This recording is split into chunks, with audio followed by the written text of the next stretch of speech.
Hello, Martina. Hello, Sonia. I'm really happy to be with you in this space and to have this opportunity to ask you questions. Thank you for being here. Yeah, thank you for inviting me, Sonia. We didn't talk about before, so I'm very curious what this will be about. Yeah, thank you for inviting me.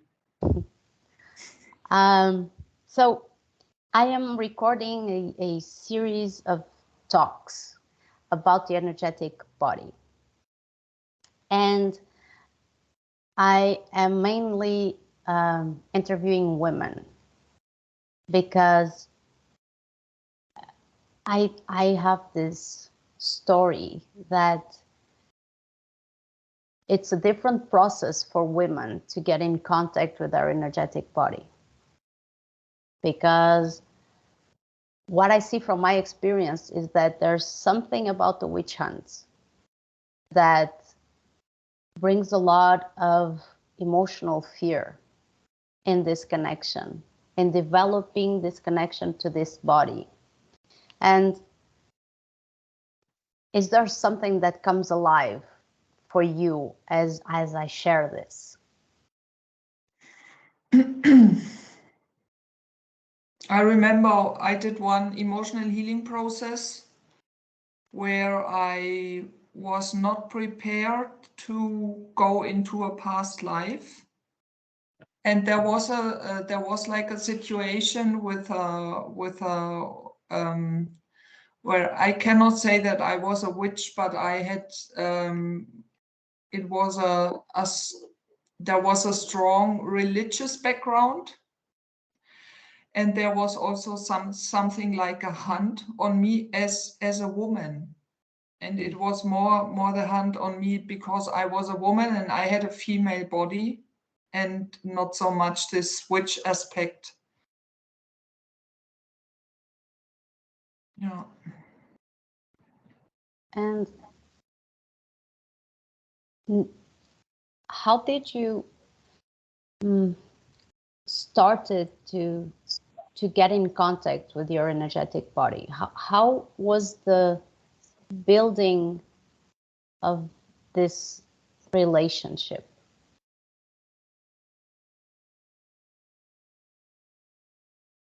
First of all,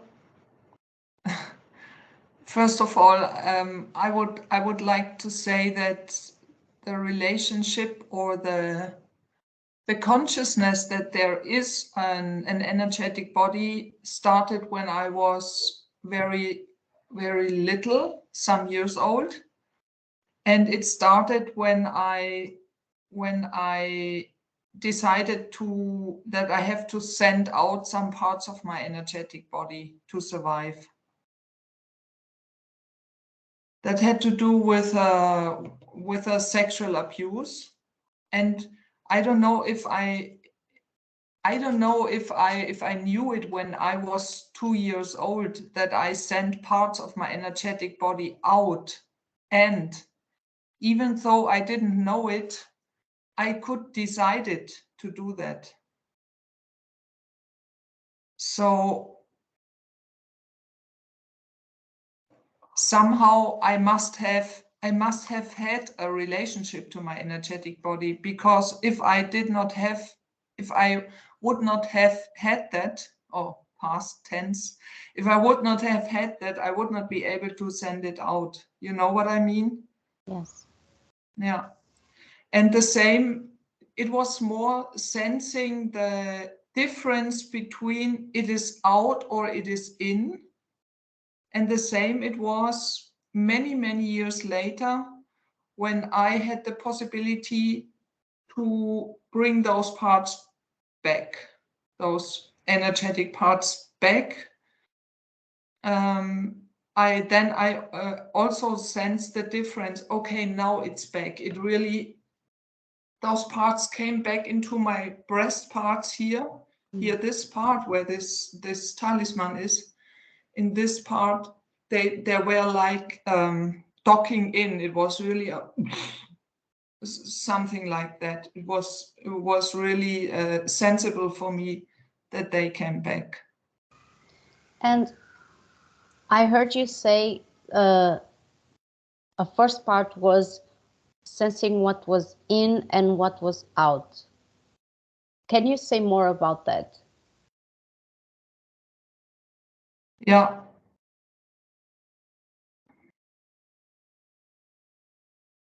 What I remember is after that, so I'm talking about that sexual abuse. Is that okay for you? Yes. Yeah. When I was 2 years old, that sexual abuse happened by my uncle.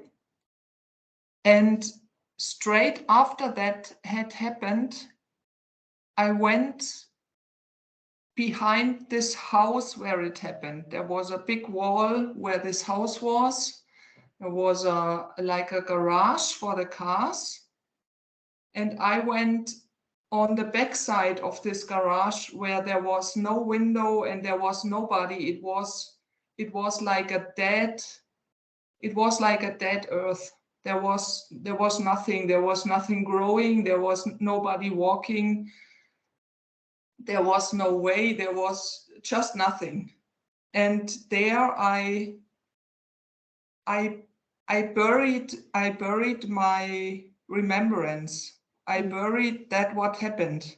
I buried and with burying that, I forgot it at once. I buried it and it was gone. I didn't remember anymore. And now I know that with burying that, I also sent out parts of my energetic body. This is what I remember. And what I also remember is when the sexual abuse happened on a table. So I was lying on a table and I was looking at the window in this room. There was a window. It was a Sunday afternoon. The sun was shining. The door was on the right side. And there were parts of my energetic body going out of the window and parts going out of the door on the right side.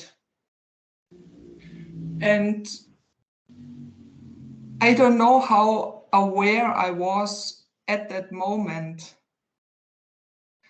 And the memory on that sexual abuse was buried there for 50 years. I had no remembrance for 50 years.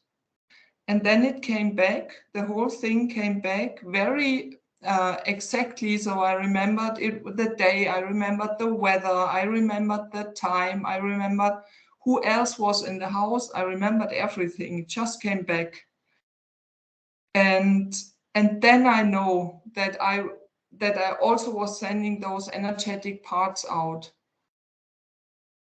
I cannot say it better. I don't know how conscious I was as a child, but I noticed that something was going out. And is it clear for you why you sent those parts? Like, what is this role of the energetic body that in order for you to survive, you had to send them away? Yeah, I'm very clear about that, because that what happened there when I was 2 years old, lying on that table, is not possible to survive that. It's not possible to stay compact and healthy and safe it was not possible for me to stay in my 5 bodies complete and at the same time survive that. I could not survive. I would have died if I would not send something out. And so it really was a decision, dying or surviving, and surviving meant something has to go out. Something really has to shoot out. It was a pew, something like that, a movement like that. It was not slowly going out, it was pew, going out. And what I also remember is that with those parts who went out, I was possible to think about something else. I could think about my toys, or my grandpa who was in the neighbor house.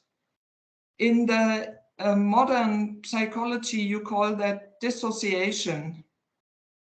And that's exactly what happened. And dissociation is only possible when parts of the energetic body move out. And that's what happened. Oh. Thank you. And I had this last part that you brought of the dissociation is not possible if there aren't parts of the energetic body that are elsewhere. And when you got them back, when you did the process to get those parts back to your body, how was that like for you? What changed? There were some processes when I got them back. It was not only one. I remember there was, and it's all not long ago. I was working with Samoto Michael Hallinger and Dagmar Türnagel. They are my coaches, and they did a lot of healing work with me in the last months. And there were some processes where it was about bringing back the connection in the different parts of my body. For example, there was no connection between this breast part and this lower part here, this part here. There was no connection. And there was also no connection between the head and the breast. There was, here was like a block, and here was also like a block. And there were some processes where it was about bringing back the flow. And I was working a lot with, I was doing sword work and working with, so there were 3 components. The first was sword work. I built myself a sword, and I was working with my sword. And the second was water, this flowing element that was connecting those parts through the flowing. And the third was rosemary. I don't know what this is called in English. This is a herb. You're talking about the herb, right? Yeah, the herb. Yes, I'm talking about the herb. I don't remember the name. Yeah.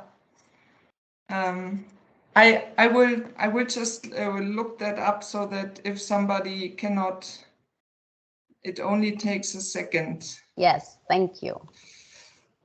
Yeah.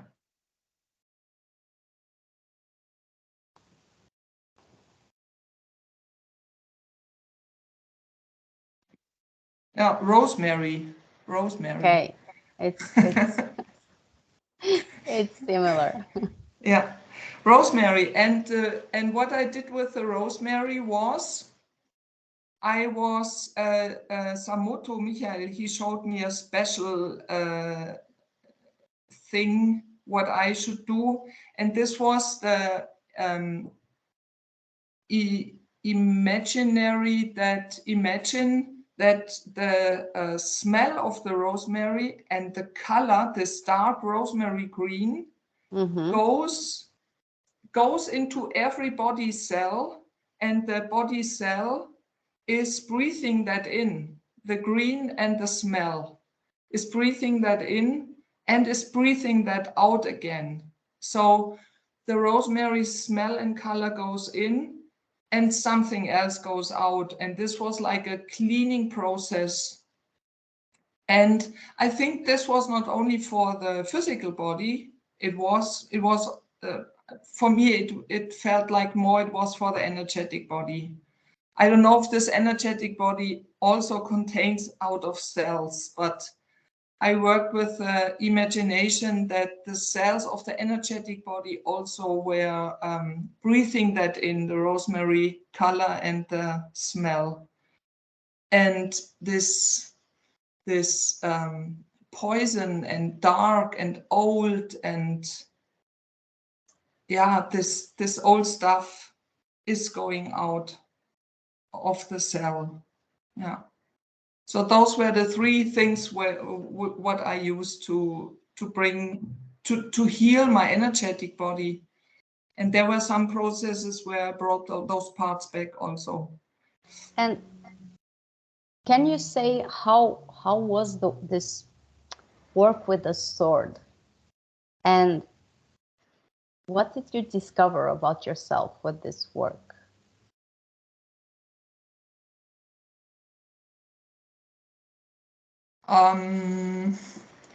Michael Samoto, he said to me, do this every day for a time. I think it was, how long was this?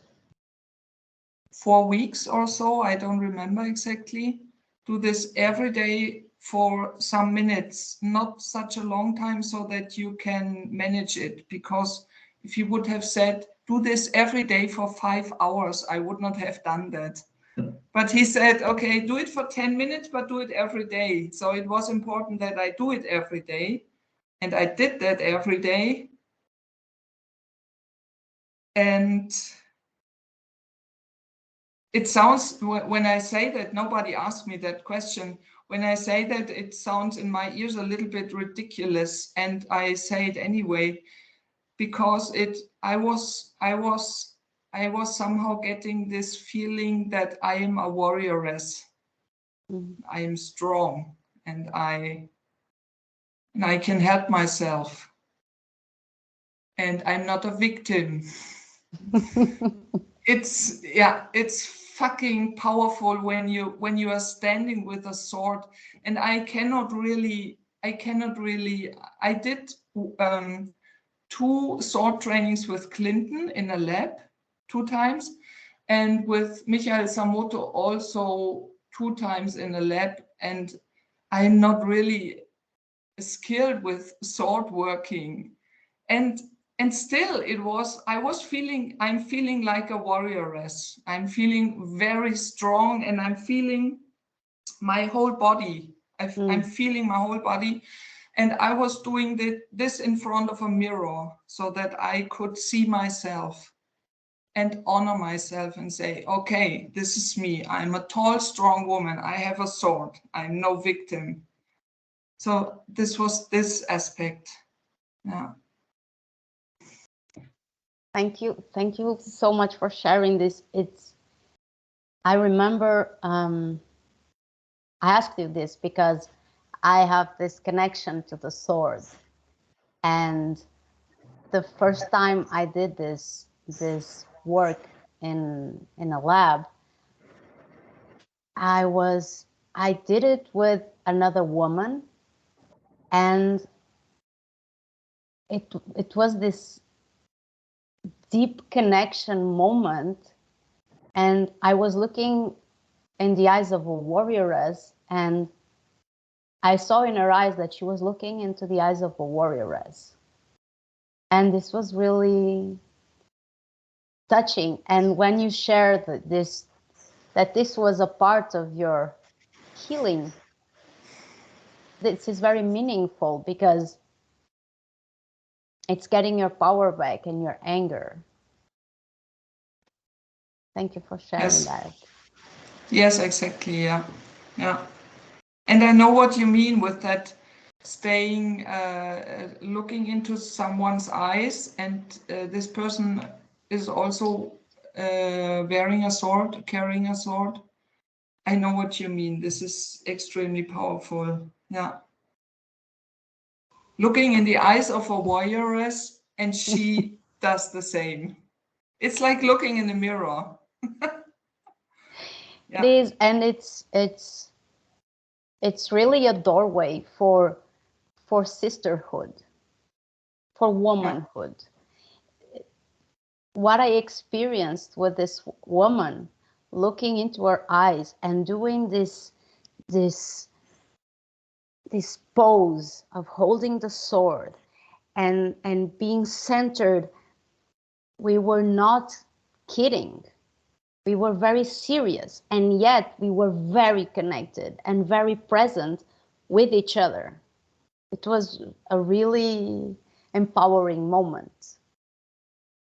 And I have this curiosity, this question about how do you perceive things with your energetical body? What is your language?